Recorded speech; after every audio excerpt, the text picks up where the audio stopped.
பேச்சுவார்த்தை நடத்த வேண்டும், கோழி வளர்ப்புக்கான அடிப்படை கூலியை உயர்த்த வேண்டும் உள்ளிட்ட பல்வேறு கோரிக்கைகளை வலியுறுத்தி கறிக்கோழி விவசாயிகள் மாவட்ட ஆட்சியரிடம் மனு அளித்தனர். கோவையில் அன்னூர், அவினாசி உள்ளிட்ட பகுதிகளில் கோழி வளர்ப்பு விவசாயிகள் அவர்களுக்கான வளர்ப்பு கூலியை உயர்த்தி தர வேண்டும் என வலியுறுத்தி தொடர் ஆர்ப்பாட்டங்களை முன்னெடுத்து வருகின்றனர். சுமார் 7 ஆண்டு காலமாகவே கறிக்கோழி வளர்ப்பிற்கு ஒரு கிலோவிற்கு ₹6.50 மற்றும் ₹7.50 வரை மட்டுமே வழங்கப்பட்டு வந்த நிலையில் தற்போது உள்ள விவசாயிகளுக்கு ஏற்ப வளர்ப்பு கூலியை உயர்த்தி தர வேண்டும் என வலியுறுத்தியுள்ளனர். அதே சமயம் அரசு, பண்ணையாளர்கள் மற்றும் நிறுவனங்கள் இணைந்த முத்தரப்பு பேச்சுவார்த்தையை நடத்த வேண்டும் எனவும் கோரிக்கை விடுத்துள்ளனர்.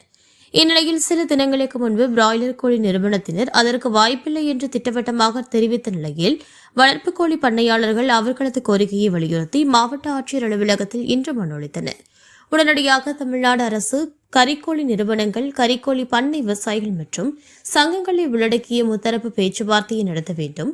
கறிக்கோழி வளர்ப்பிற்கு அடிப்படை கூலியாக கிலோவிற்கு ₹20 மற்றும் பண்ணைக்கோழி, நாட்டுக்கோழி வளர்ப்பிற்கு கிலோவிற்கு ₹25, காடை வளர்ப்பிற்கு ₹7 என நிர்ணயம் செய்ய வேண்டும். ஆண்டுதோறும் முத்தரப்பு கூட்டம் நடத்த வேண்டும். கறிக்கோழி பண்ணைகளுக்கு கட்டணமில்லா மின்சாரம் வழங்க வேண்டும். சூரிய மின் உற்பத்தி செய்யும் பண்ணையாளர்களுக்கு யூனிட் டு யூனிட் அடிப்படையில் மாற்றம் செய்ய வேண்டும். தமிழ்நாடு அரசு இதற்கென நலவாரியம் அமைத்திட வேண்டும். நிறுவனங்கள் விவசாயிகளிடமிருந்து நடவடிக்கை எடுக்க வேண்டும். நிறுவனங்கள் வெளி நிறுவனங்களிடமிருந்து மருந்துகளை வாங்கி கோழிகளுக்கு கொடுப்பதற்கு விவசாயிகளை நிர்பந்தம் செய்யக்கூடாது அப்படியும் கூறப்பட்டது. மேலும் கோழிகளுக்கு ஊசி மற்றும் கண் மருந்து செலுத்துவதற்காகும் செலவுகளை நிறுவனங்களை ஏற்றுக்கொள்ள வேண்டும்.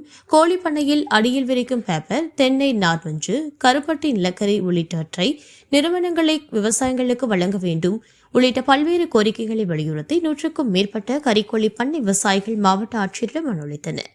முன்னதாக மனு அளிக்க 100க்கும் மேற்பட்ட பண்ணையாளர்கள், விவசாயிகள் வந்த நிலையில் காவல்துறையினர் அனைவரையும் உள்ளே செல்வதற்கு காவல்துறையினர் அனுமதி மறுத்ததால் விவசாயிகளுக்கும் காவல்துறையினருக்கும் வாக்குவாதம் ஏற்பட்டது. காவல்துறையினர் விவசாயிகள் ஆகிய தங்களை தீவிரவாதிகள் போன்று நடத்துவதாக கோபம் கொண்டனர். பின்னர் பேச்சுவார்த்தை நடத்தியதை தொடர்ந்து சமாதானமாகினர்.